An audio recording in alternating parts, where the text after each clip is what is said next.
In the last video, we talk about the Koreans. इसमें हिंदू भी लिखा है भाई। Now we will talk about why the Koreans are obsessed with white collar. देखो, Korea में racism एक कॉमन पार्ट बन चुका है वहाँ की कंट्री के लिए। फॉर एग्जाम्पल, इंडिया में ग्रेजुएशन पास आउट करने के बाद स्टूडेंट को पैसे या फिर जॉब्स ऑफर होते हैं सरकार की तरफ से, बट कोरिया में ग्रेजुएशन पास आउट करने के बाद वहाँ की गवर्नमेंट उन्हें प्लास्टिक सर्जरी ऑफर करती है, वो भी प्राउडली। एक टर्म है कोरिया में ओइमून जी सांग जुई, जिसका मतलब लुकिज्म या लुक्स आर सुप्रीम होता है। Yeah, in South Korea, they discriminate literally all the people come from poor countries. That includes, I'm so sorry, India.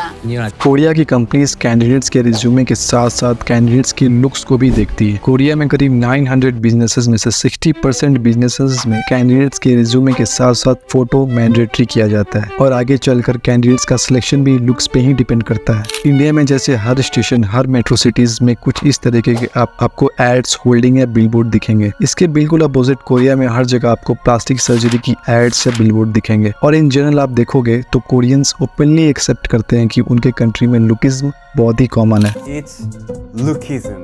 Koreans madly care about their appearance. This is why Koreans take plastic surgery a lot.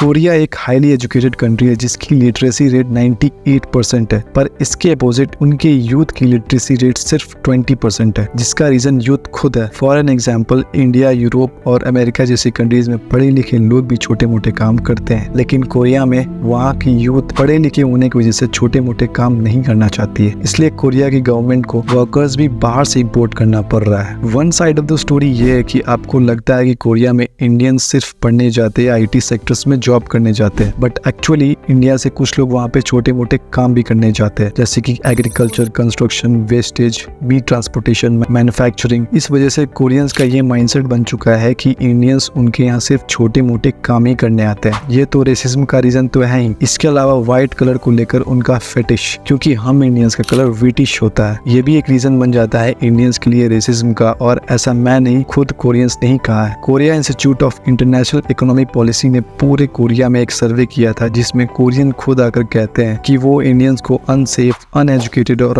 Under developed country मानते हैं। तो आखिर इसका root cause क्या है? Koreans को Indians के बारे में काफी कम नॉलेज है। आज कोरिया में सिर्फ 12,000 इंडियंस ही रहते हैं, और इंडियन टूरिस्ट भी लगभग वहाँ पे 1 लाख ही लोग जाते हैं हर साल। इससे बाकी लोगों से उन्हें इंडियंस के बारे में उतनी नॉलेज नहीं हो पाती। अब इसका मतलब ये नहीं कि हम लोग अब कोरियंस को या उनकी के पॉप की कल्चर को बॉयकॉट करें, but just to give you the information about Koreans. And दूसरे देश की इज्जत करते वक्त अपने भी सेल्फ रिस्पेक्ट होनी चाहिए। ये वीडियो पसंद आया तो लाइक करो, सब्सक्राइब करो, या के पॉप वाले दोस्त को शेयर कर दो।